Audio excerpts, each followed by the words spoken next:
Assalamualaikum warahmatullahi wabarakatuh.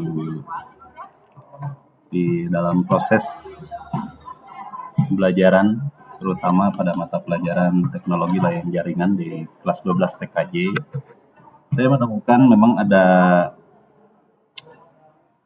kasus di mana peserta didik itu tidak serta-merta responsif pada setiap jenis atau setiap metode pembelajaran yang dibawakan di dalam proses belajar mengajar.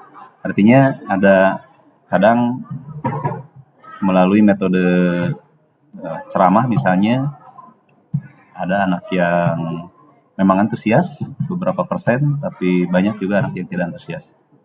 Kadang juga menggunakan metode pembelajaran praktek, ternyata juga tidak seluruh siswa itu bisa mengikuti ya, belajar praktek dan ikut terlibat langsung di dalam proses pembelajaran. Dari dua contoh kasus seperti ini, akhirnya diambil salah satu cara untuk mengetahui dulu sejak awal bagaimana potensi optimal cara belajar anak sesuai dengan metode tes yang biasa diterapkan, yaitu metode tes diagnostik, dengan tujuan bahwa saya sebagai guru nanti mampu menganalisa, mengkategorikan, mengelompokkan mana-mana saja siswa yang cocok dengan belajar model audio, visual maupun kinestetik. Dan ini salah satu cara agar di dalam proses pembelajaran itu bisa efektif ya, semuanya bisa terlibat, semuanya bisa mendapatkan hasil dari proses pembelajaran yang sesuai sebagaimana diharapkan tentunya. Pada kasus di kelas saya, di kelas 12 TKJ, saya sudah mencoba menerapkan tes diagnostik ini untuk 3 kelas ya, untuk 3 kelas yang saya ampu pada mata pelajaran teknologi layar jaringan. Dari hasilnya memang dapat dianalisis, di setiap kelas itu beragam, ada anak yang punya karakter belajar audio, visual maupun kinestetik. Ada juga yang anak yang memang mempunyai gaya atau karakter belajar yaitu gabungan, kadang audio dengan visual, ada juga yang audio dengan kinestetik, ada yang kinestetik dengan visual.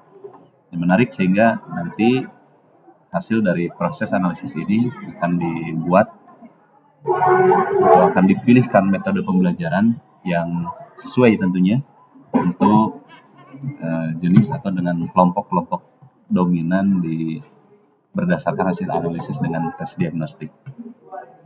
Ini saya bisa tunjukkan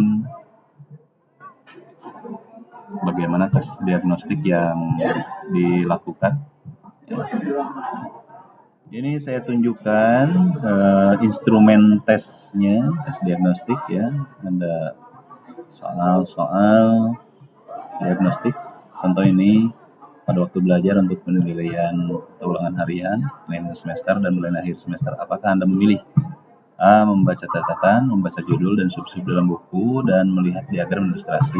B. Meminta seorang memberi Anda pertanyaan atau menghafal dalam hati sendirian. Yang C. Membuat catatan pada kartu dan membuat model atau diagram.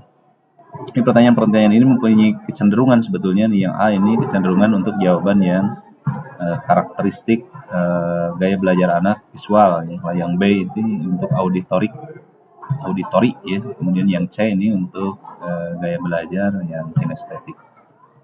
Nah, ini ada beberapa, soalnya ada 14 sebetulnya jumlahnya. Kemudian kalau kita lihat ini hasilnya ya, anak menjawab. Kemudian saya coba kategorikan, ada satu anak contohnya ini, nama anak ini menjawab A-nya ada 5, B-nya 5, C-nya 4. Nanti berdasarkan jumlah jawaban pada kelompok A, B, dan C ini, kita bisa menganalisis bahwa karakter anak ini visual atau auditori ataupun kinestetik. Di secara garis besar sih, kalau misalkan lebih banyak A berarti karakteristiknya itu visual. Kalau lebih banyak B itu berarti karakteristiknya auditory. Kemudian kalau C berarti kinestetik. Ini yang sudah dianalisis ya. Masih ada satu kelas yang baru dilaksanakan tesnya. Jadi nanti akan dianalisis di kesempatan berikutnya. Nah, inilah barangkali yang dapat dimanfaatkan untuk menjawab permasalahan perbedaan karakteristik gaya belajar peserta didik untuk mencapai level hasil belajar yang maksimal tentunya, karena sebagaimana kita ketahui tujuan pembelajaran itu adalah untuk meningkatkan kemampuan peserta didik, terutama kalau secara holistik tentu adalah meningkatkan kedewasaan peserta didik. Namun dalam hal tujuan mata pelajaran tersendiri itu bagaimana tujuan-tujuan ketercapaian mata pelajaran itu bisa dicapai dengan maksimal. Dengan memilih metode yang sesuai dengan gaya belajar anak, itu diharapkan potensi anak tergali secara optimal dan anak juga mendapatkan belajar atau proses pembelajaran yang memang sesuai dengan karakteristiknya, sehingga hasilnya nanti akan maksimal begitu yang diharapkan. Itu saja yang bisa diceritakan ya, mudah-mudahan bermanfaat. Terima kasih. Assalamualaikum warahmatullahi wabarakatuh.